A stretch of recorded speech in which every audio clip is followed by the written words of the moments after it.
Em outubro tem eleições. A gente tem que votar consciente. É o nosso voto que vai mudar o país. Isso tudo é verdade, mas isso a gente já está cansado de escutar. O que ninguém nunca fala é como que a gente pode escolher um candidato. Mas fica tranquilo, relaxa, que eu vou contar como eu escolho os meus. Claro que eu não sou dono da verdade, então deixa aqui nos comentários se você escolhe em quem vai votar de um jeito diferente. O primeiro passo é definir quais valores você considera essenciais. Proteção ao meio ambiente, melhorias na educação, priorizar a segurança pública. Então, depois disso, eu escolho uma candidata ou um candidato que represente esses valores que eu acho importantes e começo a pesquisar tudo sobre ele. Carreira, vida pública, esse tipo de coisa. Se tudo estiver ok, é hora de pesquisar sobre as propostas dessa candidata ou desse candidato. Estão de acordo com o que eu quero? E a pessoa é filiada a qual partido? Pronto, com essas informações eu já tenho uma ideia em quem vou votar. Claro que é muito importante também ficar atento às notícias, né? Vai que o cara tá metido num escândalo. Aí, com esses passos, eu me sinto preparado para votar. Em outubro, não deixe de ir às urnas. Todo voto conta.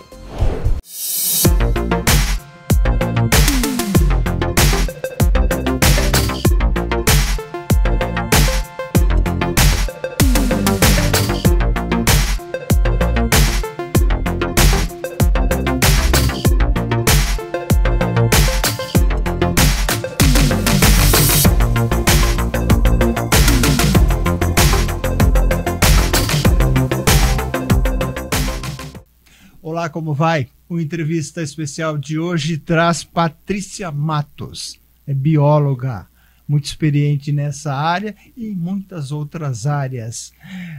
Patrícia, obrigado por ter aceito o nosso convite, obrigado pela visita. Você é bióloga já faz um tempinho. Bom dia a todos que nos ouvem por aqui. Eu fico agradecida imensamente pelo convite, uma satisfação estar aqui com vocês. A bióloga, ela faz o quê? Dá a impressão que fica o tempo todo estudando animais, ambiente, é isso? Né? A biologia, ela estuda a vida como um todo. Então, seja a vida animal, né, a fauna, a flora e a vida humana. Ela estuda a integração, né, desses três nichos no universo. Faz tempo que você está nessa área? Faz...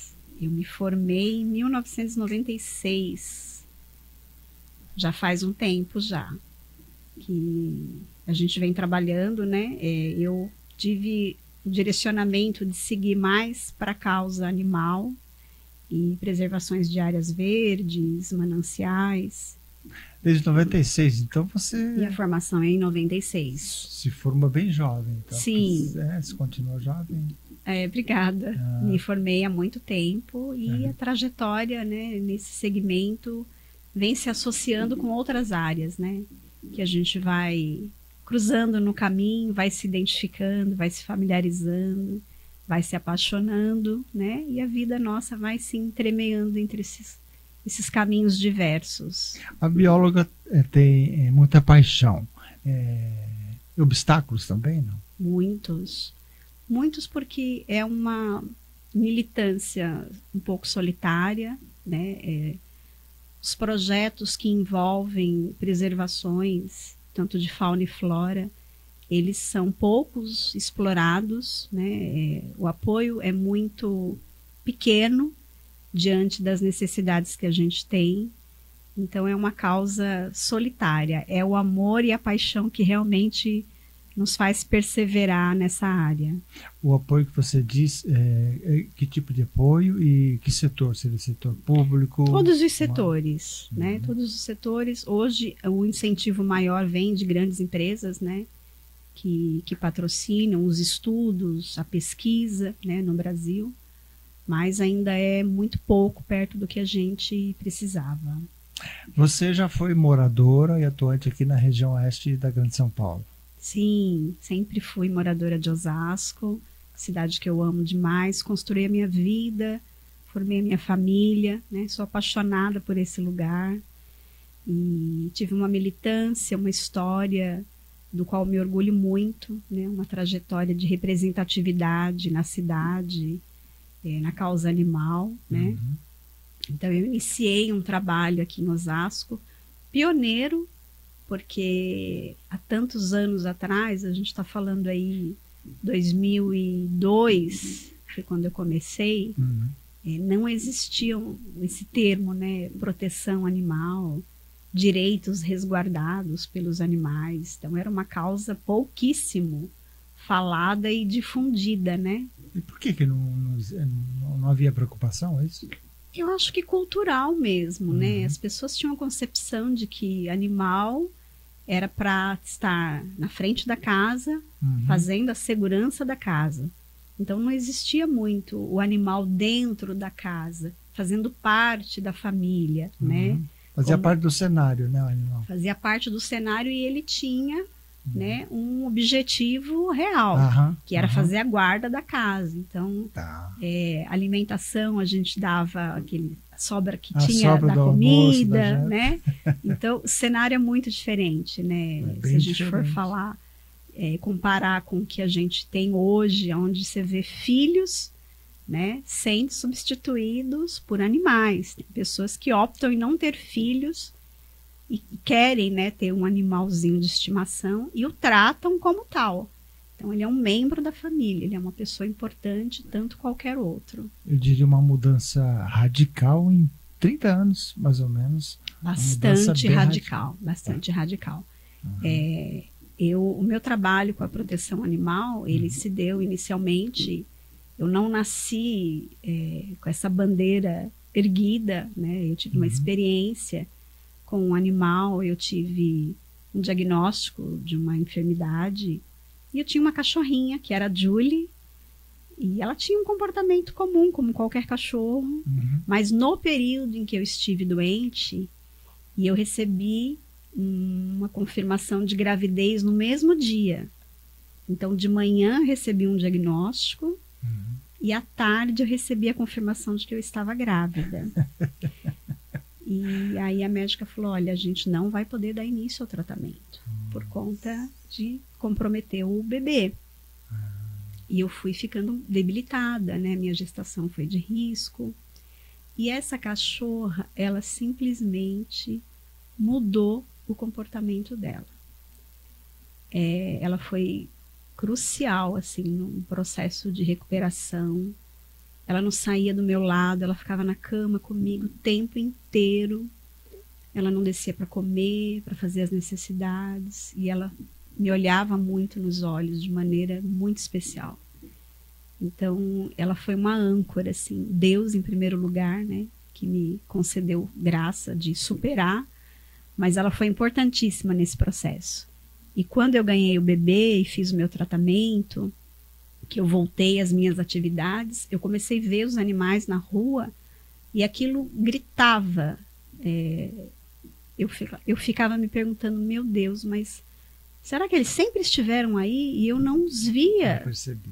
Porque a percepção foi outra e eu comecei a me sentir incomodada e no dever de fazer alguma coisa, né? E aí eu não parei nunca mais até hoje. Você acha que é espiritual isso? Eu acho. Eu acho que os seres... Eu sou cristã e acredito que assim, os animais eles vieram com um papel precioso para trazer amor, para fazer com que o ser humano conhecesse o amor real. Tem uma função. Eu acho que o amor de animal ele é assim muito próximo do amor que Deus tem por nós. Porque é um amor incondicional. E é um amor que ele transpassa qualquer circunstância de desigualdade social, racial. Ele simplesmente ama, né? E tudo que ele espera é que a gente devolva esse amor. Então eu comecei a fazer esse trabalho com os animais de rua. Posteriormente eu fui trabalhar na Câmara Municipal. Isso ainda em Osasco. Aqui em Osasco. E aí eu achei que eu pudesse fazer a transformação do mundo, né? A gente quando é jovem pensa muito isso, que a gente vai conseguir mudar toda a história, né? E eu comecei a fazer essa busca, porque naquela época, você deve lembrar bem, nós tínhamos a carrocinha, né? Aqui em Osasco. Não tem mais? Não, proibido. É porque a gente quase Foi proibido, foi uma grande conquista. Antes a gente prestava atenção porque ela aparecia mesmo, a gente via o cachorro a gente correr, via o animal correndo em desespero, né? E a pessoa com laço. Então tortura, muitos já morriam ali. É mesmo? No tranco, né? Que o laço dava no pescoço. E o que eles faziam nas zoonoses, assim, para eutanasiar, porque era permitido por lei, né? Era de forma muito cruel. Então eu comecei a levantar essa bandeira de que aquilo tinha que mudar, que não era concebível. As pessoas, porque é comum, às vezes você tem um bichinho de estimação, abre o portão da garagem, ele escapa, né, ou foge. É comum. E aí eu lembro que naquela época, a zoonoses, ela dava 3 dias para a pessoa reivindicar o animal. Então, assim, se você chegasse depois 3 dias lá, seu animal já estava morto. Né? Existia a gente achava que era uma história, né, de que eles sacrificavam, mas era uma prática comum. Isso era um protocolo que a prefeitura, e não estou dizendo Osasco, né, isso era feito no todo o Brasil. E aí os vereadores, eu ficava ali com aquele grito de clamor, né, me ajudem a fazer alguma coisa, vamos mudar essa situação. E aí eu lembro como hoje, né, eles davam tapinha nas minhas costas e falavam assim: Patrícia, deixa disso, animal não dá voto. Então, eu nem os julgo por isso, porque naquela época realmente era pensar fora da casinha, né, essa questão dos animais. Ninguém tinha essa sensibilidade, né? Eu acho que a gente nós, pessoas comuns, porque você é diferenciada, né? Principalmente por essa questão. Eu acho que nós, pessoas comuns, éramos ignorantes, somos ainda em muitas coisas, mas nessa questão animal a gente era bastante ignorante, né? E você já tinha uma outra Mauri, eu não sei dizer se talvez a mudança também só aconteceu em mim por conta dessa experiência que eu tive com o animal, né? Pode ser que se eu não tivesse tido esse episódio na minha vida, pode ser que eu também estivesse olhando os animais de forma comum, né? Até hoje. Então eu tive uma experiência que foi transformadora na minha vida, porque a partir do meu trabalho com a causa animal, a minha vida tomou um outro direcionamento, né? Tanto profissional como pessoal, como pessoa, né? Muito, muito. Eu lembro que eu ouvia, eu chegava até a ser ridicularizada, né? Naquela época, por levantar essa bandeira, né? Então as pessoas falavam: por que você não vai cuidar de criança? Por que você não vai cuidar de idoso? Por que você não vai fazer trabalho social, né? Então as pessoas falavam que a gente que fazia esse tipo de trabalho era tudo mulher mal amada, né? Era mulher mal resolvida, que não tinha o que fazer. Então as interpretações eram muito diversas naquela época. Ninguém realmente estava preparado naquela época para o que a gente está vivendo hoje na causa animal, né? E aí as coisas foram acontecendo, eu acabei criando, né? Eu fui idealizadora do Instituto MADA, que foi a primeira ONG aqui em Osasco, destinada a trabalhar com animais de rua, né? Fui trazendo os animais de rua, colocando eles em proteção, e encabecei o projeto de castração gratuita dentro de comunidades carentes aqui na cidade. Nós temos muitas, você sabe, né? Então eu comecei um trabalho que para mim, Mauri, assim, foi o mais enriquecedor da vida. Por quê? Quando você não subestime, né, aquele que tem um olhar diferenciado para o trabalho com os animais, porque as pessoas falam, né, quem cuida de animal, mas vai cuidar só de animal? Não se engane, né? Porque essa bandeira, ela traz para nós um olhar para toda a sociedade. Então, você pensa, quando eu fazia os projetos de castração, eu ia para as favelas, né? Para retirar esse animal. Então, nós tirávamos o animal do habitat dele, castrávamos e devolvíamos. Então, dentro de área livre, onde as pessoas moram em condições degradantes, com esgoto a céu aberto, com uma vulnerabilidade muito grande, então você se deparava com situações muito tristes da sociedade como um todo. Então, ali tinham pessoas que abriam o armário e falavam assim: Patrícia, eu não tenho o que dar para os meus filhos hoje. Ou então você entrava dentro de um barraco e você via lá um idoso cheio de escaras, enfermo, com uma ferida que não cicatrizava, sem mobilidade, sem acompanhamento médico, sem medicamento, né? Assim, com uma total indiferença. Então, é impossível você não se deixar, né, impulsionar e fazer alguma coisa na direção dessas necessidades. Então, para mim, abrir um leque de aprendizado, de ensino, de valorização da vida, sabe? De você ser grata pelo que você tem no seu prato, por você levantar da cama e conseguir fazer as suas coisas com autonomia.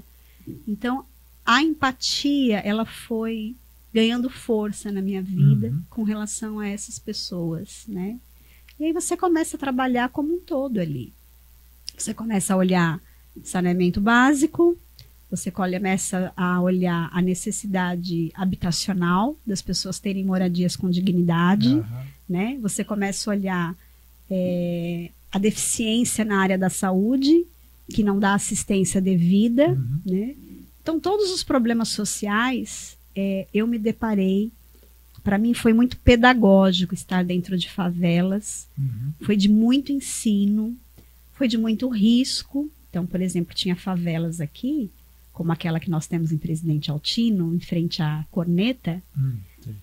Para eu entrar ali, eu tinha que ter autorização, né, de quem controlava, dos mandantes. Então, assim, às vezes eu ficava horas lá embaixo, esperando alguém autorizar lá de cima e eles me permitirem subir para cuidar dos bichos, para cuidar das pessoas, né? Então, eu lidei com situações de pessoas acumuladoras de lixo, né? Pessoas com problemas, com dificuldades emocionais. Então, foi uma escola. Para mim, foi uma escola. Fez com que eu me tornasse quem eu sou hoje, né? Uma pessoa agradecida, uma pessoa que tem empatia na dor do outro, que consegue se colocar na posição que o outro está.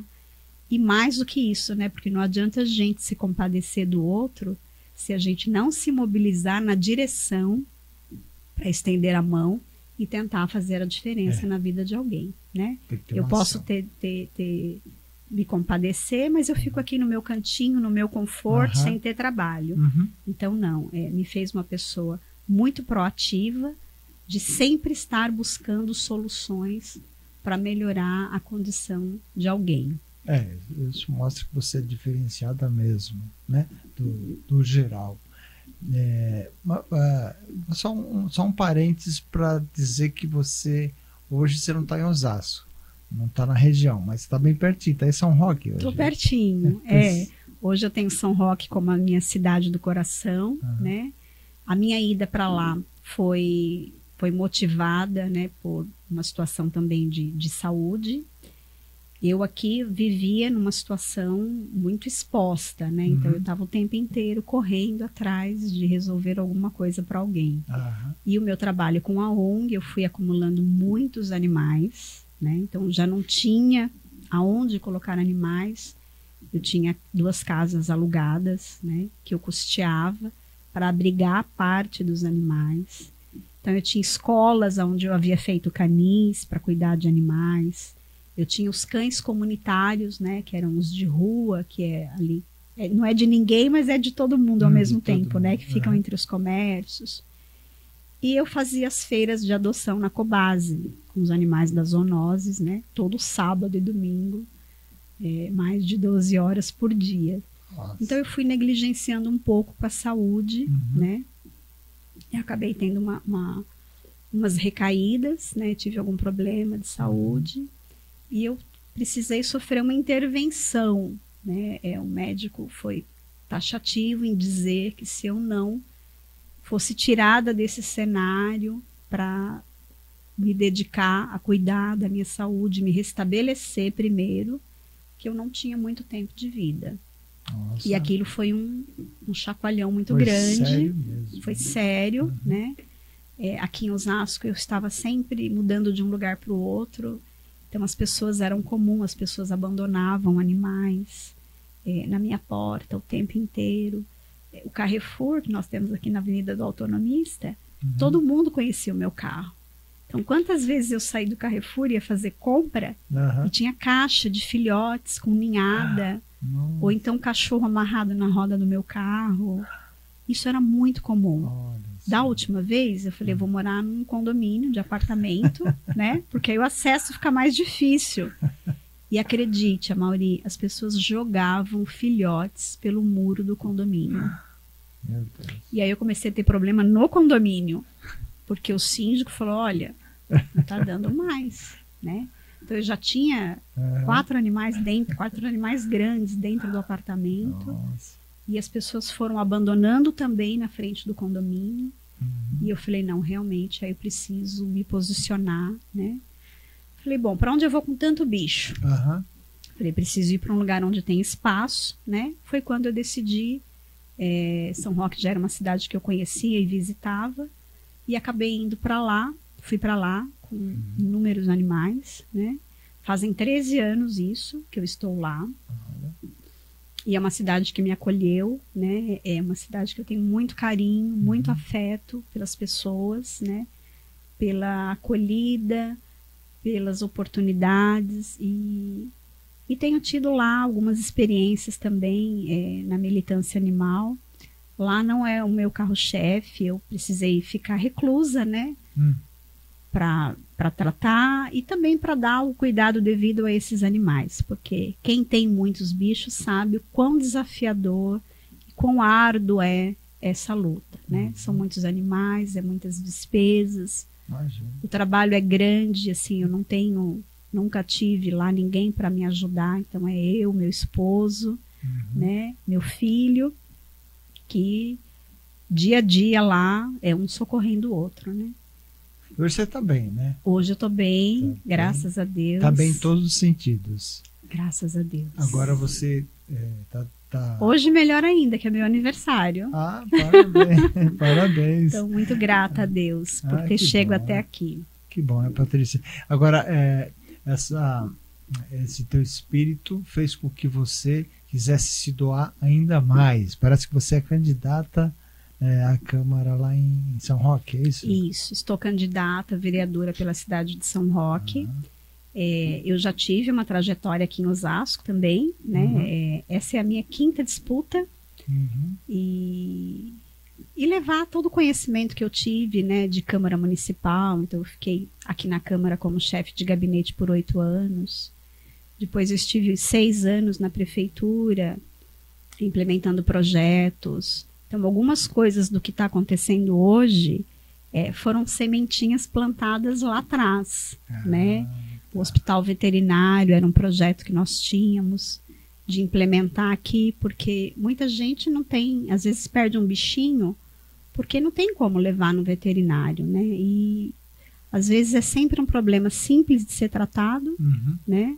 E as pessoas acabavam perdendo os seus animais por falta de recursos. Então era um desejo muito grande, né, que nós tínhamos enquanto ONG aqui na cidade, que isso acontecesse. E hoje nós temos não só um como 2, né? Que bom. Temos muitas vitórias e conquistas aqui que foram iniciadas, sonhadas lá atrás, né? E hoje a gente está vivenciando toda essa realidade. É só uma das suas bandeiras, né? O animal é uma delas. É uma delas, quem vê o animal vê como um todo, né?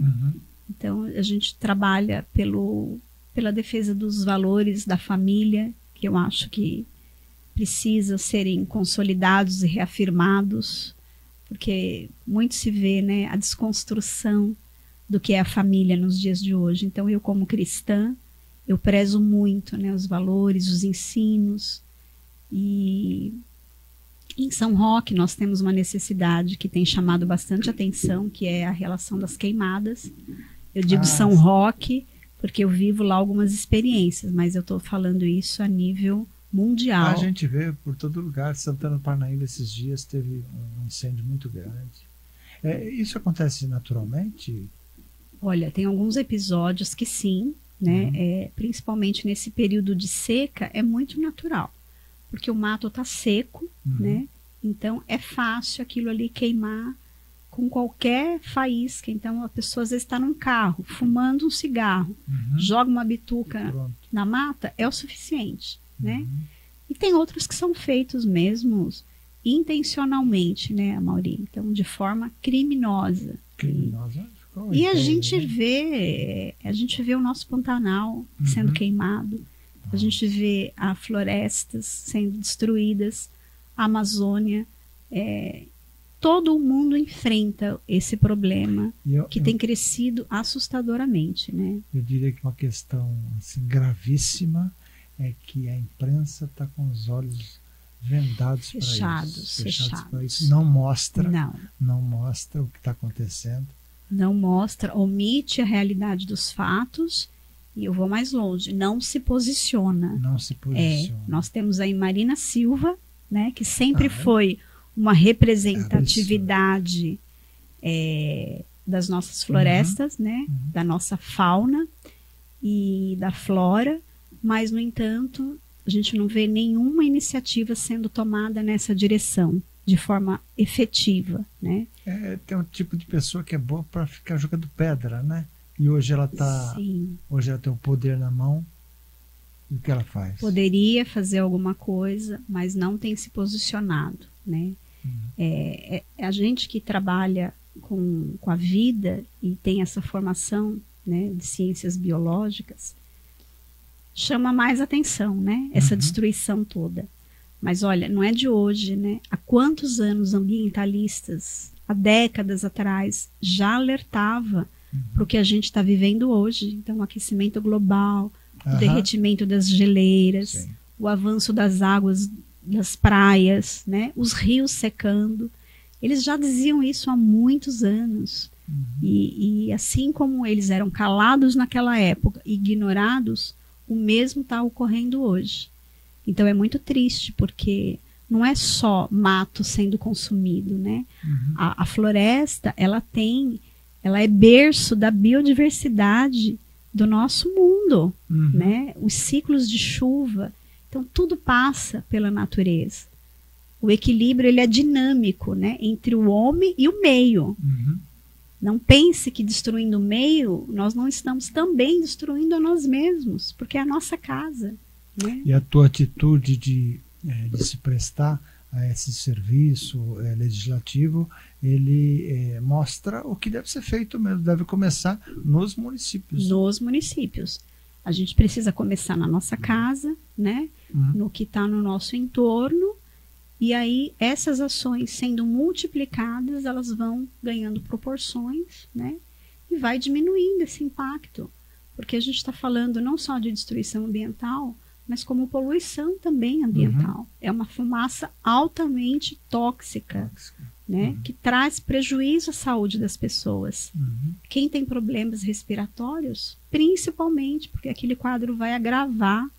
A gente vê aí os pronto-socorros, os hospitais não dando conta de tanta gente com problema respiratório, né? Em função do tempo seco, da falta de chuva e principalmente das queimadas. Eu confesso para você que, a nível de município, eu não tenho nenhum projeto traçado, nem nenhum rascunho do que poderia ser feito. Mas eu preciso levantar essa bandeira também e chamar a atenção que a gente precisa ter agenda para a discussão dessa pauta. É importante. De que forma nós vamos fazer isso? Hoje, eu não sei. Se um canal de denúncia... se tentando entender qual é a situação também do Corpo de Bombeiro hoje, se há um déficit, né, dos brigadistas. A gente não sabe em que condições eles trabalham. Eu sei que eles procuram fazer o melhor, mas não dão conta. Quando tem uma queimada em São Roque, a gente liga para o Corpo de Bombeiro, ele já está em atendimento. Né? Então, a gente precisa, assim, sentar e ver de que maneira, né, a cidade, o poder público, o governo, pode favorecer a diminuição dessas queimadas. E esse setor do socorro, ele só tem que socorrer, não tem tempo para ficar pensando em projetos, né, para mudar aquilo. Exatamente. Ou seja, alguém tem que pensar por eles. Né? Exatamente. Eles estão ali para apagar o fogo. Precisa de uma ação de bastidores, né, porque eles estão ali para executar. Então, a função deles é ir atrás no combate às chamas, né, fazer com que o fogo não seja disseminado ainda mais. A semana passada, sexta-feira, nós tivemos uma casa em São Roque consumida pelo fogo. A casa foi destruída. O sonho foi destruído, né? Porque a pessoa tem ali a sua história de vida. E, de repente, ela vê tudo ali se esvaindo em questão de minutos. Então, é uma causa que realmente precisa virar pauta das autoridades em todos os lugares. Patrícia, você está envolvida nessa questão humana, questão animal e na questão política. Você tem uma visão futurista com relação a isso? Existe condição de melhorar essa questão? Porque envolve aí a ignorância humana, né? Sim. Como é que você vê isso? Olha, o cenário não é tão desesperador, eu acho. Ainda. Eu acredito que as pessoas têm mudado um pouco o seu prisma de olhar a política. Nós temos a velha cultura do barganhismo, né? Das pessoas se deixarem enganar e se favorecerem, né? Não é só o se deixar enganar. Tem pessoas que fazem intencionalmente o seu voto valer algum benefício a si mesmo. Então, si, né? a política, principalmente nesse período eleitoral, é muito comum, Amaury. E entristecedor também a gente conversar com algumas pessoas e perceberem que ela quer sanar a sua dor momentânea. Então, ela tem um problema, seja na rua dela, na casa dela, na família dela. Ela quer usar ali aquela oportunidade, né, de se favorecer. Então, ela não está preocupada o que vai ser feito nos 4 anos de mandato de um vereador ou de um prefeito. Ela quer resolver o problema naquela hora. E ela sabe que aquele é o momento que ela tem para resolver. Porque depois que o candidato ganhar as eleições, ele não tem mais o acesso, né, não tem. à autoridade. Essa é a velha política. A importância, né, do cidadão é só até o esse período, meu amigo. Políticos, eles prometem trazer o seu amor em 3 dias de volta. Eles fazem qualquer tipo de promessa. E muitas das vezes fantasiosas, Amaury.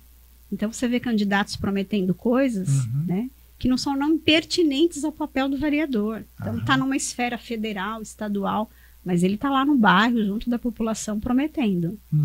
Né? Então eu acho que hoje há uma discussão maior com relação à política, principalmente depois dos 2 governos, né, Bolsonaro e Lula, que a gente teve o ápice de uma movimentação política, das pessoas se posicionarem, seja a favor ou contra, né?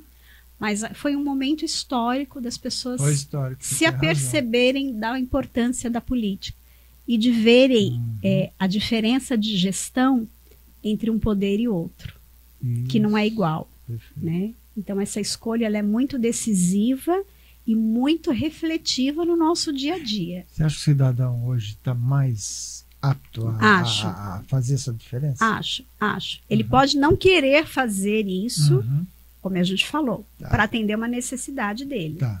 Mas eu tenho percebido que a discussão ela ganhou mais espaço.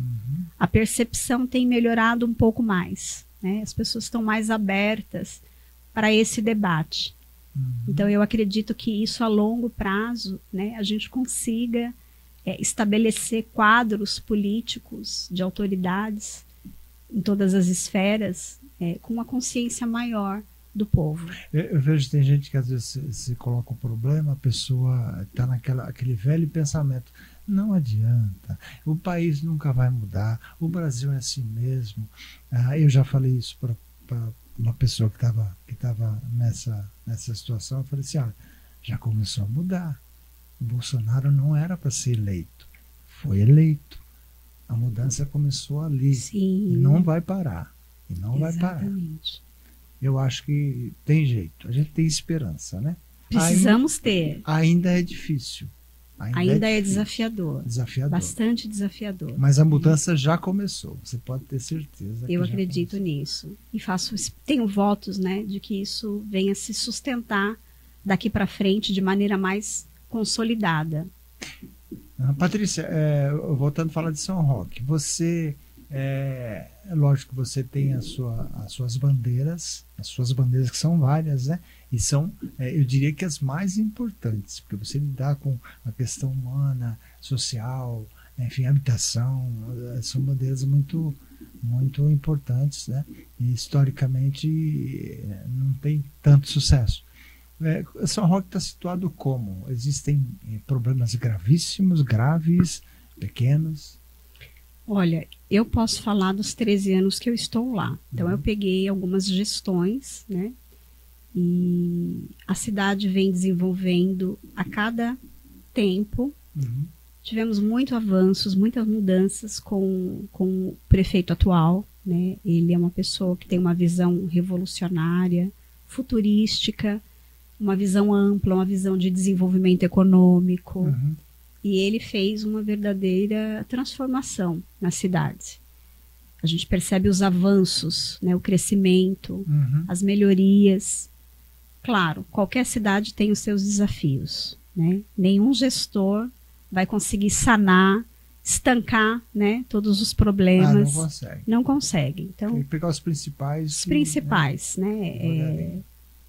Todos os trabalhos, eles têm que ser feitos sem excluir os demais, né? Mas todo prefeito tem uma inclinação por alguma coisa, né? Sim, sim. Então a gente tinha aqui, por exemplo, o Dr. Celso, que era prefeito, era da área da saúde, era médico.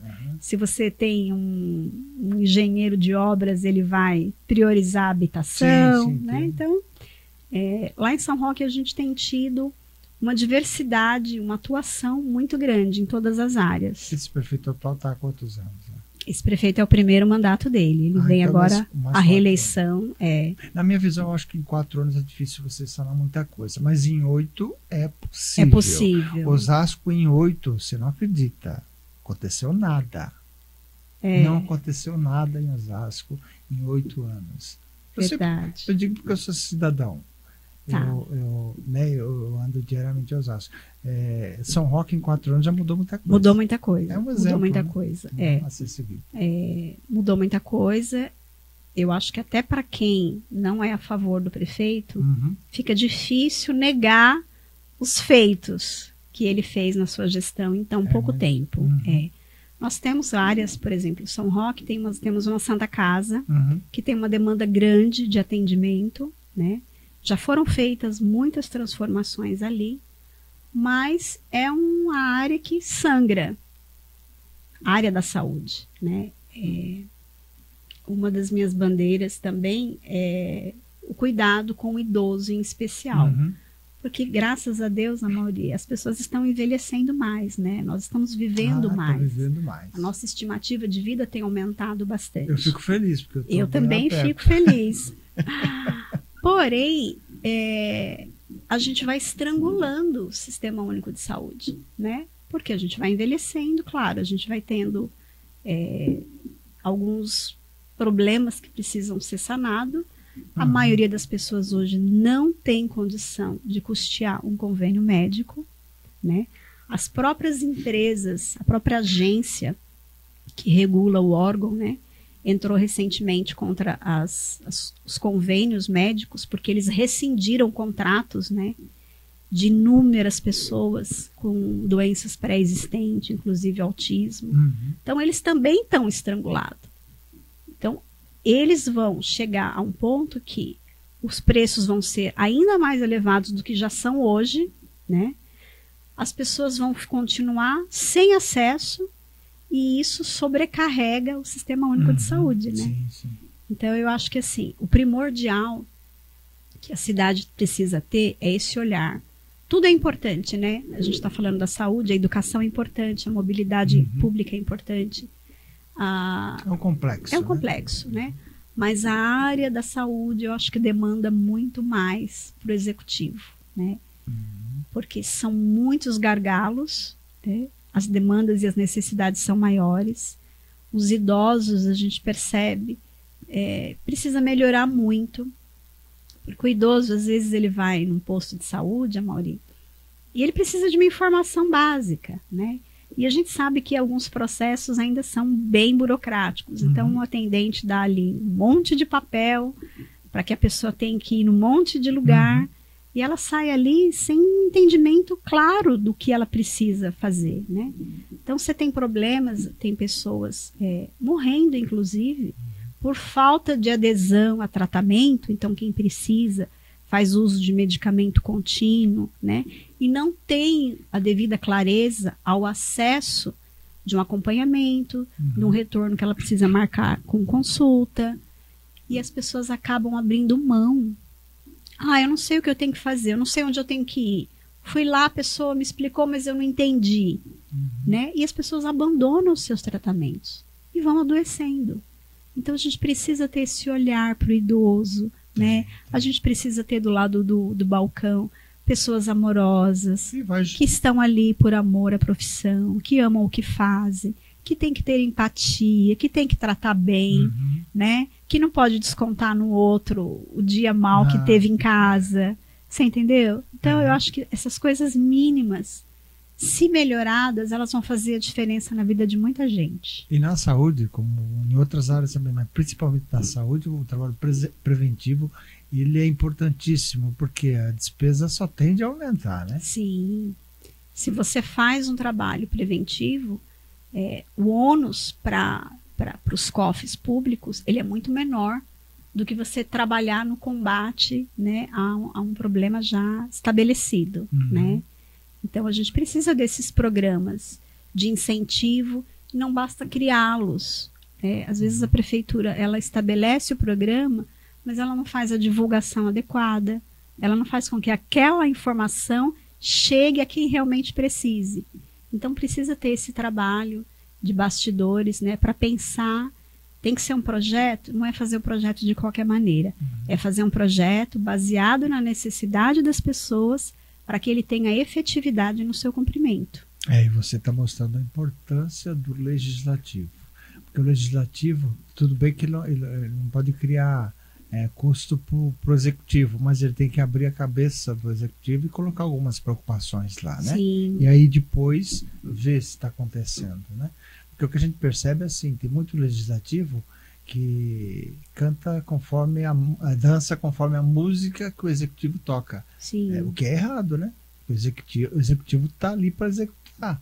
E o legislativo tem que fazer o executivo trabalhar, né? Sim. E com essa visão, né? Exatamente. Eu gosto muito de citar, né, que o termo vereador, ele vem do grego antigo e quer dizer verear, vereda, né? No dicionário brasileiro, a gente encontra ali veredas e caminhos. Então, qual é o papel do vereador? Indicar o caminho. Mostrar o caminho, né?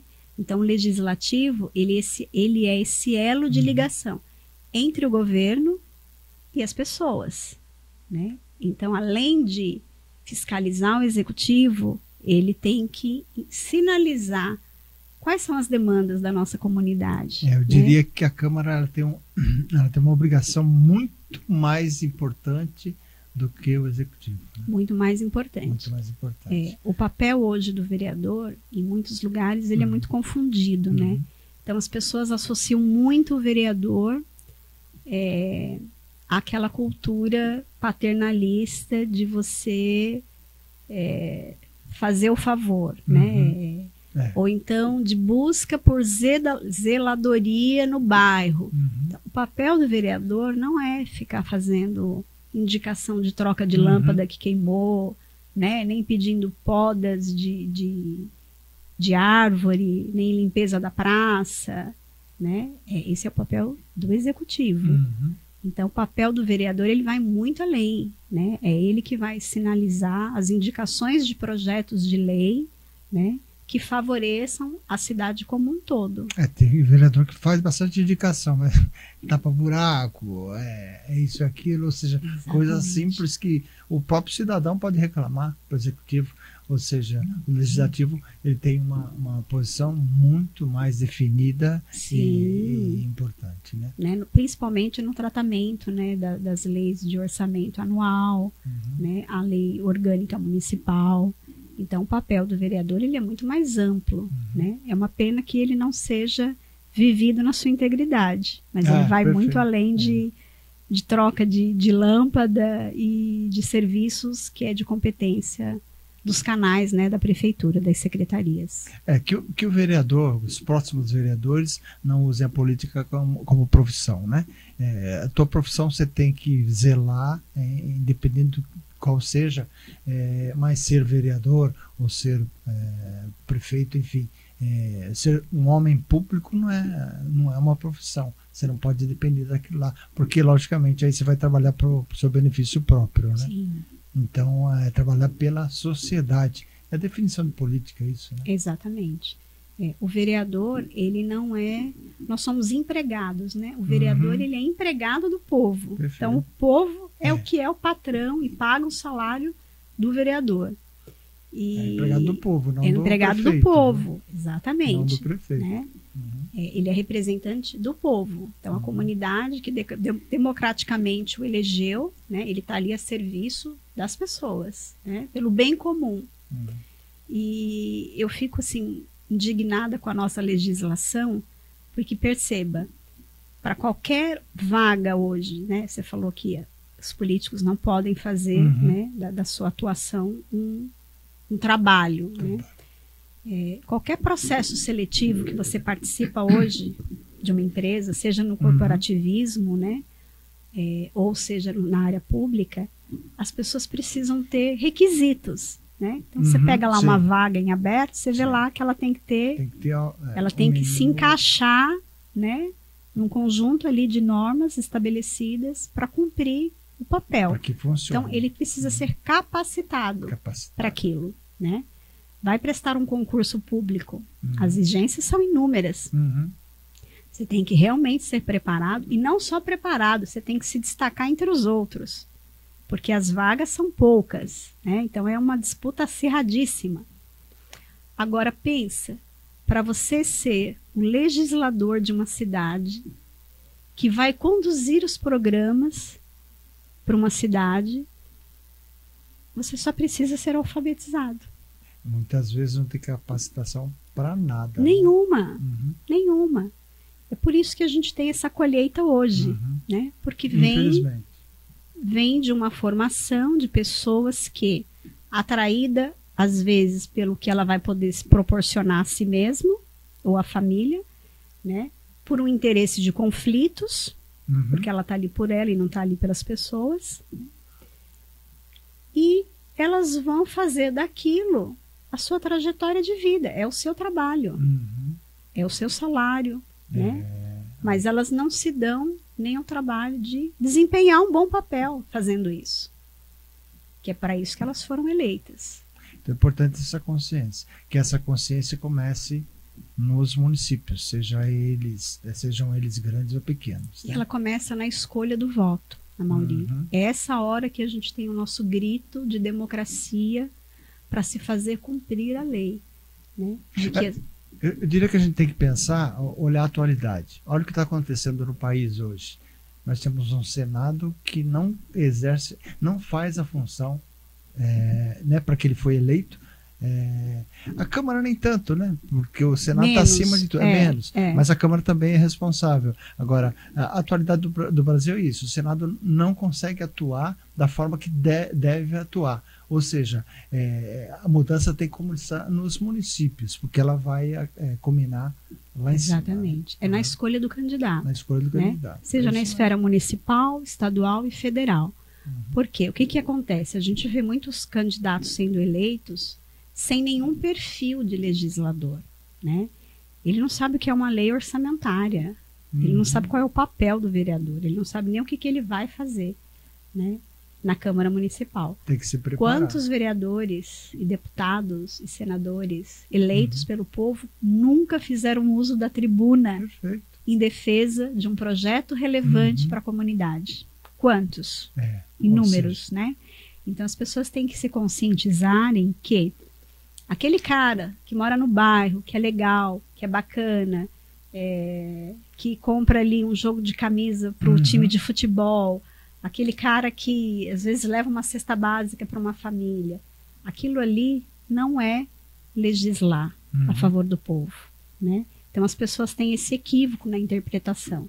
Então ela acha que aquela pessoa que faz ali alguns trabalhos, né, de apoio, de auxílio, ela é o cara preparado para estar representando ela na Câmara Municipal, né? Mas não é muito mais que isso. Então, é essa conscientização que a pessoa precisa ter, que ele vai ficar ali 4 anos.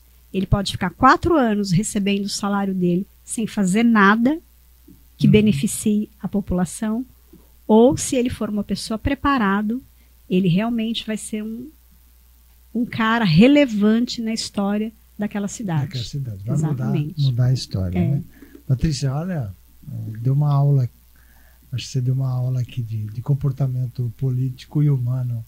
E a gente gostaria de agradecer, né, a tua presença aqui e que você nos deixasse, né, um pensamento final. Você que é envolvida aí com a questão humana, com a questão animal, né, e enfim, de forma geral, o que você diria para a gente? Olha, eu refletir e continuar. Agradeço a oportunidade, foi uma delícia esse bate-papo. É um assunto que eu gosto muito e que assim, eu transbordo, se deixar eu falo o dia todo, porque é a minha vivência, né, de vida, a minha trajetória, a minha história. E a minha frase seria chamar a atenção das pessoas para o tempo que a gente está vivendo, né? É um tempo difícil, um tempo que a gente tem tido aí muitas respostas da natureza frente à agressão humana, né? Então não se faz mais os estragos ambientais sem que a natureza devolva com uma resposta destrutiva. E nós não somos seres isolados, a gente precisa do meio ambiente para viver uma interação saudável. Então cuidar da vida é cuidar do meio ambiente também. Ok, obrigado, Patrícia. Obrigado, boa sorte no teu presente e no teu futuro, né, pleiteando aí a Casa de Leis. Que Deus te abençoe e te faça muito feliz. E que você consiga desenvolver um bom trabalho lá em São Roque. Assim espero. Eu que agradeço o convite mais uma vez. Foi muito bom estar aqui. Obrigado. Bom, a você que esteve com a gente até agora, o nosso obrigado. E lembrando que nas eleições a gente tem que ter essa visão de sociedade. O que você faz hoje pode fazer bem só para você hoje, mas é perigoso para o amanhã. Então vamos pensar de uma forma mais racional, né? E cuidado com os animais. Obrigado pela audiência e até a próxima.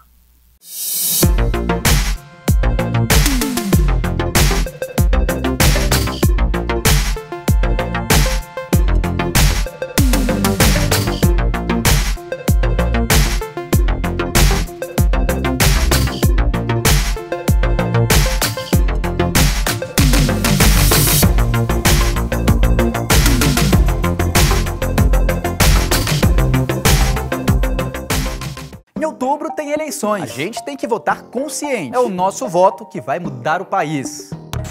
Isso tudo é verdade, mas isso a gente já está cansado de escutar. O que ninguém nunca fala é como que a gente pode escolher um candidato. Mas fica tranquilo, relaxa, que eu vou contar como eu escolho os meus. Claro que eu não sou dono da verdade. Então, deixa aqui nos comentários se você escolhe em quem vai votar de um jeito diferente. O primeiro passo é definir quais valores você considera essenciais. Proteção ao meio ambiente, melhorias na educação, priorizar a segurança pública. Então, depois disso, eu escolho uma candidata ou um candidato que represente esses valores que eu acho importantes e começo a pesquisar tudo sobre ele. Carreira, vida pública, esse tipo de coisa. Se tudo estiver ok, é hora de pesquisar sobre as propostas dessa candidata ou desse candidato. Estão de acordo com o que eu quero?